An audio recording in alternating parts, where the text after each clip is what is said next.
The name of this video is Supername.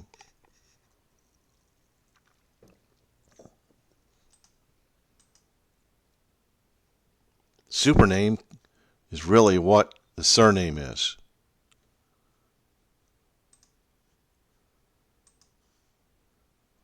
So, the word surname is used in the Old Testament 4 times.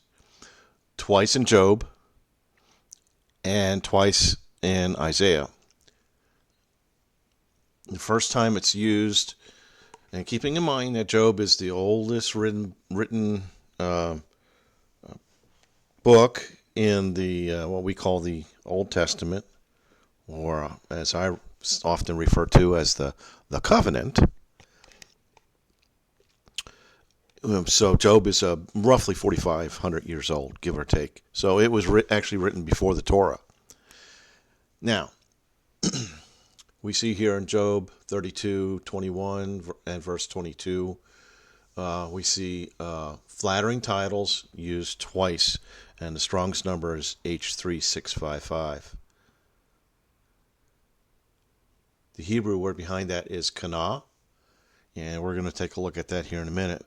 But what's interesting is, and this is what I want everyone to see, is we see it used once, the H3655, we see it used twice in 2 verses right next to each other in Job, but now we see it used differently in Isaiah, okay? We see flattering titles in Job, and then we see surname in Isaiah. And what we're going to do is we're going to take a closer look at that to see exactly what's behind the Hebrew and get a better feel of what's really going on there, because these English translations aren't always very forthright. I mean, they can people will use their own bias or instruction, as with the King James version, where in the New Testament the translators were ordered by the king to translate ecclesia to church, not to congregation or assembly. And they're 2 different things. And the reason why he did that is so he could control the church. And that's why people make churches, is so they can control them.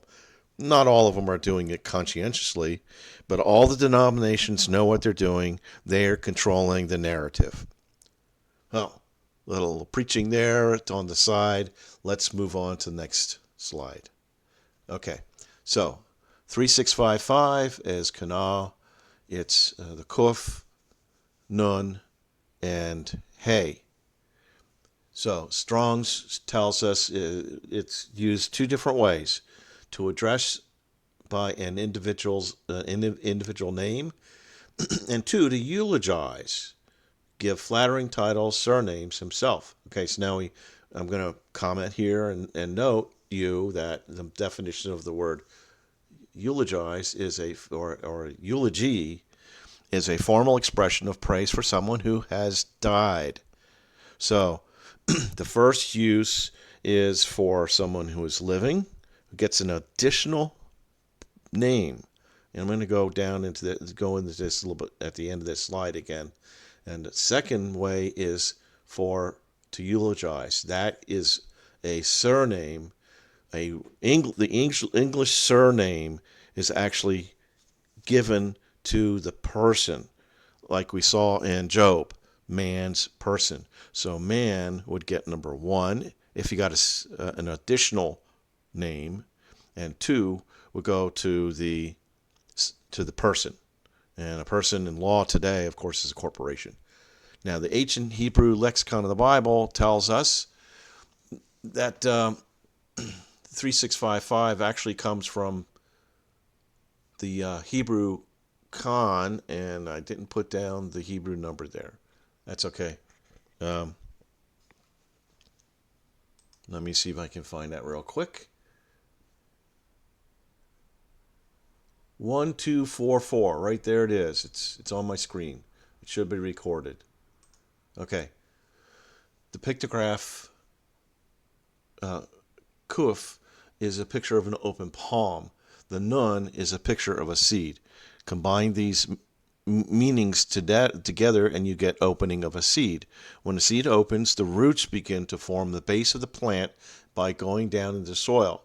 The plant rises out of the ground, forming stalk of the plant. A tree can only stand tall and firm because of a strong root system which supports it. Okay, so Hebrew is organic. It is natural. It is concrete in its ability to communicate ideas through pictures in the mind, in your thoughts, where all your Greco-Roman languages are much, much more abstract. They have a lot of additional words that are abstract, and really, like I asked somebody to explain to me what a spirit is, and they couldn't do it. But when you go to the Hebrew behind that, the ruach, it means to breathe. Okay? So really, spirit is not necessarily the best use of that word, because if you go into Strong's, you see that pneuma, that's the Greek word for behind spirit, can also mean a demon. So keep in mind that Hebrew is the Father's and the Son's native tongue. Everything else is pagan. All right. But within these pagan languages, there are clean words and there are spotted or dirtied words, if you want to say that. Dirty words, To me, spirit is a dirty word because it can be used different ways from the Greek. But if you go back to the Hebrew and to ruach, it's a clean word. All right. It only means wind or breathing. So now let's get back to this here a little bit. Google Translate. I put in the kana, the kuf nun hey, which it would be the child word of the con word. One. Let's see. I'll bring it up again real quick. 1244. Okay, that's the parent, and then you can see all these other words down here that come from that parent. There's a lot in this case. The parent helps us understand the child because it's a kind. If you look at my Do Not Mix video, talk about kinds. These words are all of the same kind. All right. But when you put that in to Google Translate and then click on the English, you get like this. Quote, like this. It must be a saying. And what I think it means is identity. All right. So it appears that the Hebrew word kana can be used in two ways. One, to address a living man by a second proper name like Yashar'el. Okay, so Jacob got a second proper name. You could probably call him Jacob Yashar'el, but that would not be a surname. And we're going to look at the English word surname here in a second. All right, and then the second way to use kana is to address a person by a flattering title. Okay, so the surname is a title; it is not a proper name.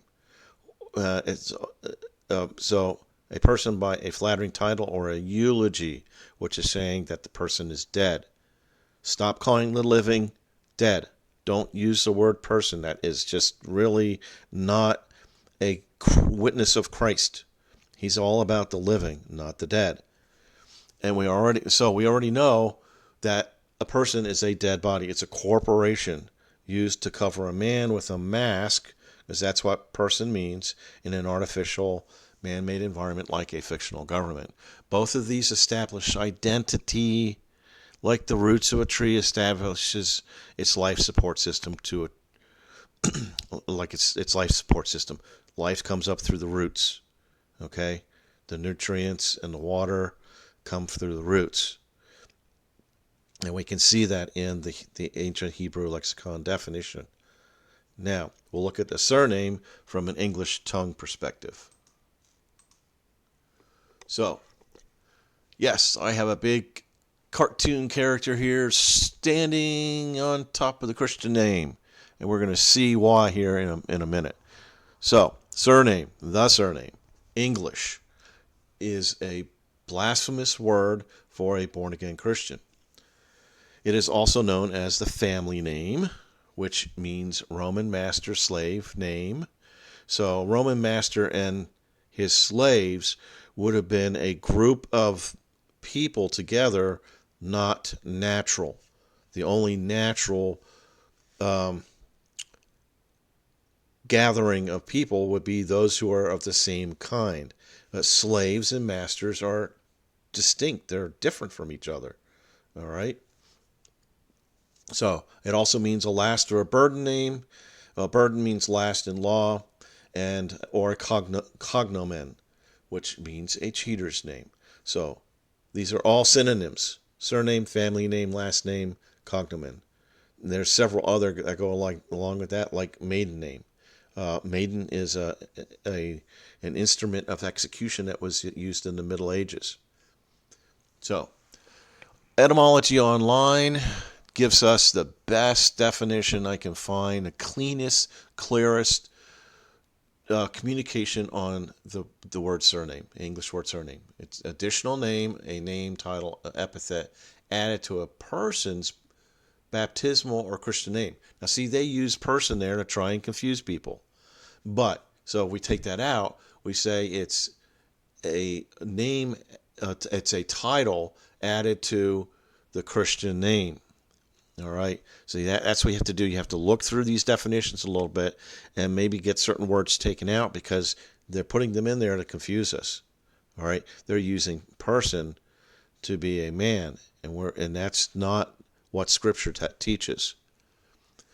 Bottom line, it means above. Sur means above. It comes from Latin super. The word is modeled or Englishized from an Anglo-French surname, early 14th century, a very old French surname, or Latin would be surnomen, from sur, which means to be over.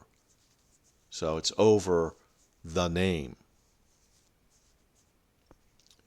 Now, Philippians 2, 9 through 11 says this: Elohim therefore has highly exalted him, Mashiach, Christ, and given him the name which is above every name, that at the name of Yeshua, or Yahweh, there's two different ways to pronounce that, every knee shall bow, and those in heaven and those on earth, and of those under the earth, and every tongue shall confess that Yahweh HaMashiach, Jesus the Christ, is master, to the esteem of Elohim the Father. Now, 1 Corinthians 7:23 tells us that you are bought with a price. Do not be slaves of men. Slaves of men use surname. Slaves of Christ use the Christian name. They're distinct. They're two different kinds. And when you become saved and born again, you now become Christ's property. You're his slave. And you become his property. You belong to him. All right? Is not something claiming to be higher or superior than Christ standing in blasphemy? Blasphemy means impious or profane speaking of God or sacred things. A speaking ill, impious speech, slander, to speak evil of. Therefore, the 1933 Oxford English Dictionary, Volume 2, page 390 of archive.org, so you can look it up, states, number 6, Christian name, when a man is made a spiritual peer, he loses his surname. You lose it, and that is get lost. Take a hike. Adios, amigos. You know, you're not amigos, just adios. Mach schnell Sie raus in German. How about that? Surname is another spelling. Sir, as in SIR-NAME, is another spelling of surname as found on page 102 of volume 9 of the same English dictionary. So, are you ready to be set free by the real hero? Yahweh the Messiah, Yahweh HaMashiach, or Jesus the Christ. Then lose or make lost the surname. That's it. Thank you so much for checking out this teaching. I might have gone on just a little bit longer on this one than I wanted to, but that's okay. Shalom, shalom.